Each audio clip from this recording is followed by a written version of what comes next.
최근 반도체 소부장을 중심으로 시장의 톤이 달라지고 있습니다. 삼성이 테슬라에 이어 애플까지 고객사로 두게 되면서 이 턴어라운드에 대한 기대감이 높아졌고 여기에 실적까지 뒷받침되면서 코스닥 시장의 상승을 견인하고 있습니다. 이런 분위기를 기반으로 다음 주 어떤 섹터와 종목에 집중을 해야 할지 이분과 알아보겠습니다. 매일경제TV 김민성 주머니 매니저입니다. 안녕하세요. 네, 안녕하십니까. 네. 우리도 반도체 소부장 있습니다. 네. 심택인데 역시나 김민성 매니저의 종목은 한 방이 있다라는 걸 심택을 보면서 오늘 다시 한번 느꼈습니다. 감사합니다.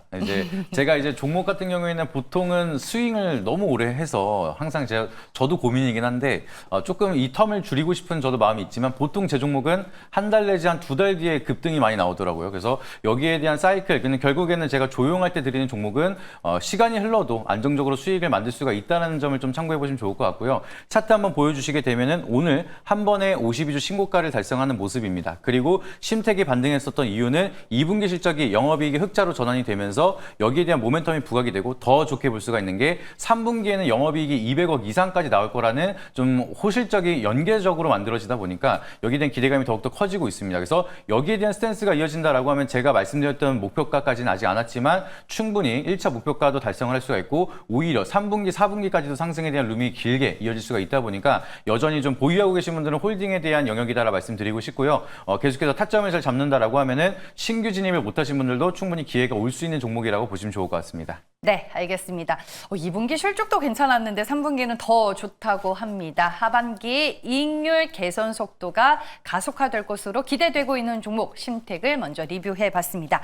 대결 내일의 테마, 오늘 우리가 이제 테마를 알아보기에 앞서서 꼽아오신 키워드는 무엇인지 확인해 볼게요. 네, 오늘의 키워드는 오늘 또 좋은 소식이 만들어졌고 시장을 이끌어가야 되는 주된 섹터가 되기를 바라면서 네. 첫 번째 키워드는 반도체에 대해서 한번 체크 드려보도록 하겠습니다. 네, 오늘도 반도체 안에서는 이제 삼성전자의 밸류체인 종목 위주로 주가 흐름이 좋지 않았나라는 생각을 해봅니다. 그럼 오늘은 키워드 반도체를 기반으로 테마로 들어가 보겠습니다.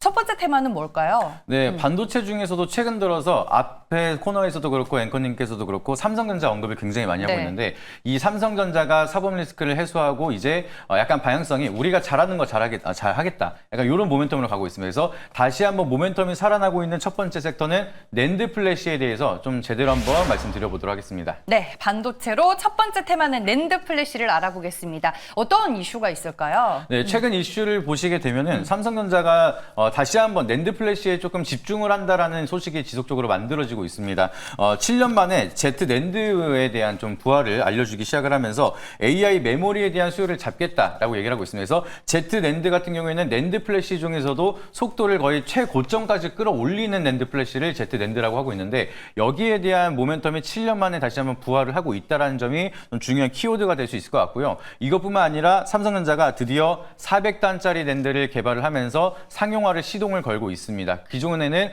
우리가 3D 낸드라고 하면은 176단 정도까지 생각을 했었는데 어느덧 400단까지 기술이 발전이 되기 시작을 하면서 여기에 대한 상용화까지 이어진다라고 하면은 삼성전자를 필두로 해서 낸드 플래시에 대한 모멘텀을 가지고 있는 기업들이 기대감이 커질 수가 있다 보니까 여기에 대한 이벤트 계속해서 체크해 보시면 좋을 것 같습니다. 네, 낸드 플래시와 관련된 중요한 이슈 저희가 체크를 해봤고요. 이제 장점과 단점 분석을 해볼게요. 네, 낸드 플래시 하면 이제 디램에 대해서 모멘텀 수요가 지속적으로 이어지고 있는데 특히나 낸드 플래시는 다른 메모리랑은 다르게 전력 공급이 끊겨도 그 메모리가 유지되는 그런 메모리이기 때문에 클라우드라든지 AI 쪽으로는 무조건적으로 필요하다고 보시면 좋을 것 같습니다. 그래서 데이터 센터가 계속해서 확산이 되고 있기 때문에 낸드 플래시에 대한 수요는 늘어날 수밖에 없고 여기에 맞춰서 고성능 400단짜리 데이터가 더 높은 400단에 대한 낸드 플래시가 새롭게 만들어진다라고 하면 여기에 대한 수요는 앞으로 더 긍정적으로 바라볼 수가 없다는 게 장점이라고 보시면 좋을 것 같고요. 그거 외에도 낸드 플래시 같은 경우에는 AI 외에도 로봇이라든지 PC, 자동차 이런 쪽에 대한 수요가 지속적으로 늘어나고 있기 때문에 상승에 대한 모멘텀이 굉장히 다양하고 수요가 계속해서 늘어나고 있다. 이 부분이 가장 커다란 장점이라고 보시면 좋을 것 같습니다. 네, 알겠습니다. 반면에 우리가 좀 유념해서 체크해야 할 단점은 뭐가 있나요?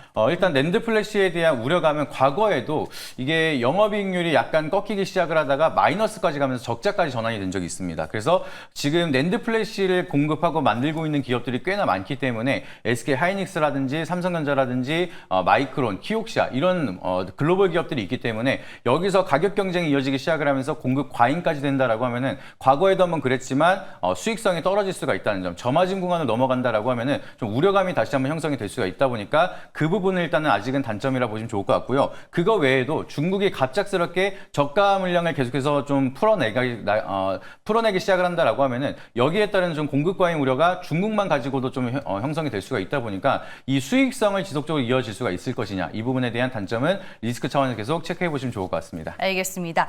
공급 과잉에 대한 부담감이 단점이다라고 정리를 해주셨습니다. 낸드 플래시에 맞서는 두 번째 테마는 무엇일까요? 네, 반도체 하면 뭐 당연히 빼놓지 않고 얘기를 해야 되는 HBM 말씀드리도록 하겠습니다. 네, 오늘 시장에서 일부 HBM 관련주들도 주가 흐름이 견조했던 걸로 알고 있는데 레거시 반도체는 좀 가려져 있었던 것 같고요. 네. 근데 이제 HBM은 여전히 경쟁 심화에 대한 우려감이 있지 않나요? 맞습니다.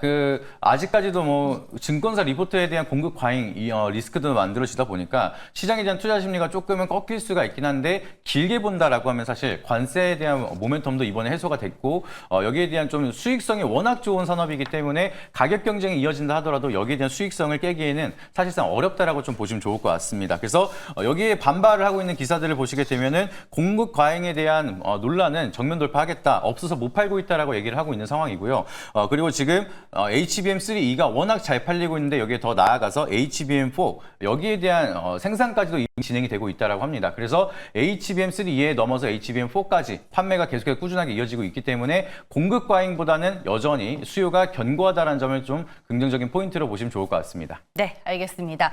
그야말로 HBM은 반도체 안에서 이제 성장을 주도하고 있는 대표적인 섹터이자 테마가 아닐까 싶은데 그 안에서 장점 먼저 분석을 해볼게요. 네, 일단 HBM에 대한 장점이라고 하면은 이게 가장 중요한 것 같습니다. 고마진 구간으로 이제 빠르게 성장을 하고 있는 상황이기 때문에 HBM에 대한 사업분만 본다라고 하면은 높게 잡았을 때 영업이익률이 거의 52%까지 나오고 있습니다. 그래서 총 SK하이닉스에 대한 실적을 보시게 되면은 영업이익률이 40%대를 계속 유지를 하고 있는데 거기에 대한 방법이 결과적으로는 HBM에 대한 영업이익률이 엄청나게 많이 나오고 있다. 이게 큰 역할을 하고 있기 때문에 HBM에 대한 모멘텀을 가지고 있는 기업들은 영업이익률이 그만큼 좋다는 점, 이게 가장 커다란 승부수가 될 수 있다고 보시면 좋을 것 같고요. 그리고 이게 HBM은 하고 싶다고 해서 빠르게 진입을 할 수가 있는 게 아닙니다. 삼성전자가 지금 아직까지도 퀄 테스트를 통과를 완벽하게 못하고 있는 것처럼 하고 싶다고 하더라도 높은 진입 장벽이 있다 보니까 이미 SK하이닉스 같이 수주를 이미 해놓은 기업 같은 경우에는 안정적으로 꾸준하게 수익을 만들 수가 있다는 게 안정성이 있고 거기에 더해서 고마진 구간이 이어지고 있다 보니까 성장에 대한 모멘텀이 조금 더 빠르게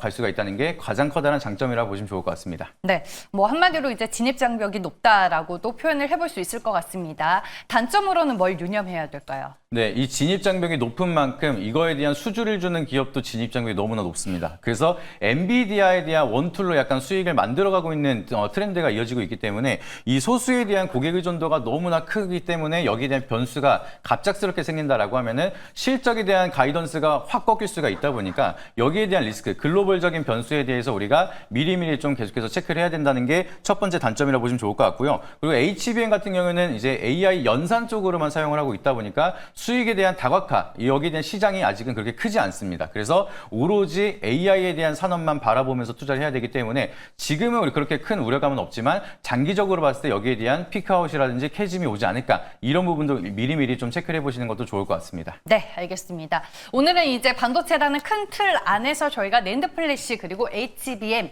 이 두 가지 테마에 대해서 알아봤습니다. 오늘은 솔직히 어떤 테마를 선택해 주실지 전혀 감이 오지는 않는데 김민성 매니저의 선택 들어볼게요. 네, 사실 뭐 한국 하면은 HBM 아니냐 이렇게 생각을 하실 수도 있는데 네. 저는 또 새롭게 삼성전자가 사법 리스크를 풀고 새롭게 시작을 하는 낸드 플래시에 한 번 더 긍정적인 뷰를 드려보도록 하겠습니다. 네, 낸드 플래시를 선택해 주셨고요. 이 안에서 종목 들어보겠습니다. 네, 이 안에서 이제 오늘도 좋은 흐름을 보여줬지만 앞으로에 대한 사이클이 더욱더 기대가 되는 종목입니다. KC텍이라는 종목 한번 체크 드려보도록 하겠습니다. 제가 알기로는 장비 회사인 걸로 알고 있는데 낸드 플래시와 어떤 연관성을 풀어볼 수 있을까요? 네, 낸드 플래시가 이제 쉽게 말씀을 드리면 우리가 3D 낸드에 대한 모멘텀으로 앞으로 웨이퍼를 층층이 올려 쌓는 이 전공정에 대한 수요가 늘어날 수밖에 없다라는 거를 좀 기억을 하시면 좋을 것 같은데요. 그 중에서 KC텍 같은 경우에는 전공정 과정에서 표면을 평평하게 만드는 CMP에 대한 장비라든지 슬러리를 공급을 하고 있습니다. 그래서 아까도 잠깐 말씀을 드렸던 것처럼 3D 랜드가 176단에서 400단으로 올라갔다라고 했는데 그만큼 평평하게 만들어야 되는 공정 자체가 굉장히 많아진다라고 보시면 되겠습니다. 그래서 여기에 대한 실적 수혜를 당연히 많이 가져갈 수가 있는 게 평평하게 만드는 공정을 하고 있는 KC텍은 당연하게 수익에 대한 모멘텀을 끌고 갈 수밖에 없다라고 보시면 좋을 것 같고요. 그리고 높은 초거층에 대한 이제 구조로 이제 CMP에 대한 수요는 앞으로도 지속적으로 늘어날 수가 있고 추가적으로 Z낸드 같은 수요가 늘어난다라고 하면 결과적으로 웨이퍼를 쌓아야 되는 그런 요소들이 굉장히 늘어나고 있는 상황이기 때문에 삼성전자를 필두로 해서 여기에 대한 실적 모멘텀을 같이 끌고 갈 수 있는 KC텍은 지금부터 추가적인 상승이 기대가 되는 종목이다라고 보시면 좋을 것 같습니다. 네, 알겠습니다. 공정 과정이 이제 고단화되면서 KC텍이 수혜를 누릴 수 있는 구조다라고 이제 포인트에 대해서 말씀을 해주셨습니다. 가격 전략도 들어봐야 될 텐데 오늘 주가 흐름 또 괜찮았잖아요. 네, 바닥에서 추세를 돌리고 있는 구간이기 때문에 제가 이제 한두 달 걸리는 그 시간을 조금 줄여보도록 하겠습니다. 그래서 차트 한번 보여주시게 되면은 동사도 마찬가지로 넥스트 트레이드로 접근이 되기 때문에 현재가로 편히 말씀드리도록 하겠고요. 여기서 추가적인 반등이 나온다라고 하면은 박스권 상단 부근이 4만 원 정도가 됩니다. 그래서 여기 박스권 상단 부근까지 일단은 추가적으로 추세가 이어질 수 있을 거라고 좀 판단이 되고 있기 때문에 1차 목표가는 4만 원, 그리고 추세를 이탈하는 구간은 3만 원 제시드리도록 할 테니까 조금 타이트한 손절가 라인 체크하시면서 좀 더 길게 긴 호흡으로 한번 바라보시고 1차 목표가 한번 바라보도록 하겠습니다. 네, 알겠습니다. 매수 가격 현재 넥스트 트레이드에서 거래가 가능한데 매수 가격 지정해 주셨으니까 잘 참고해 보시길 바라겠고요. 목표 주가도 여러분들 기억해 두시길 바라겠습니다. 지금 삼성이 테슬라에 이어서 뭐 애플, 여기 이제 퀄컴 수주까지 따낼 것이다 이런 기대감이 상당히 커지고 있는데 이에 대해 코멘트 해주신다면요. 네, 저는 여기에 대한 스탠스가 계속 이어질 거라고 생각을 하고 있습니다. 왜냐하면 이재용 회장이 드디어 사법 리스크를 풀고 나서 본격적으로 CEO에 대한 행보를 할 수가 있는 구간이기 때문에 사법 리스크가 풀리자마자 글로벌 CEO들을 만나고 있습니다. 그리고 삼성에 대한 기술력, 한국을 대표하는 파운드리 기업이라는 거는 글로벌 기업들도 다 알고 있기 때문에 여기에 대한 협업들은 계속해서 늘어날 수밖에 없다고 생각을 하고 있고요. 이 행보에 따라서 그동안 너무 저평가를 받고 있던 삼성전자에 대한 주가 측면도 긍정적으로 바라볼 수가 있지만 여기에 연계될 수 있는 하부 벤더 기업은 오히려 더 큰 상승이 이어질 수 있는 반도체 사이클이 크게 오지 않을까 이 부분을 참고하고 있으니까 그 부분도 한번 계속해서 체크해 보시면 좋을 것 같습니다. 네, 투자자 관점에서는 주인공인 삼성전자보다는 소부장단에서 더 큰 기회와 수익을 누릴 수 있다라고 말씀을 해주셨습니다. 오늘은 이제 무방이 없잖아요. 네. 어디 가면 만날 수 있나요? 네, 네이버 밴드의 김민성 검색을 하셔서 오시게 되면은 제가 이제 주말에도 특별한 이벤트가 있거나 하면은 계속해서 올려드리고 있습니다. 그래서 지금 시장에 대한 트렌드에서 섹터가 너무 빠르게 움직여지고 있다 보니까 여기에 대한 종목 선정이 너무 어렵다라고 하시는 분들이 많기 때문에 네이버 밴드에 또 텔레그램 링크를 올려드렸습니다. 그래서 텔레그램 링크를 입장하시게 되면 거기서는 종목 선정에 대한 좀 이야기도 계속해서 말씀을 드리고 있으니까 오셔가지고 시황에 대한 브리핑이라든지 어떤 종목을 어떻게 대응해야 되는지 이런 부분까지도 좀 자세하게 공부해 보시면서 많은 인사이트 참고해 보시길 바라도록 하겠습니다. 네, 알겠습니다. 오늘은 네이버 밴드에서 김민성 매니저 찾아주시길 바라겠습니다. 대결 내일의 테마는 여기서 마무리할게요. 지금까지 매일경제TV 김민성 주머니 매니저와 함께했습니다. 고맙습니다. 네, 저는 여기서 인사드리겠습니다. 주말 잘 보내시고요. 다음 주 월요일 오후 2시에 변함없이 여러분들 곁으로 찾아오겠습니다. 오늘도 함께해 주신 여러분 고맙습니다.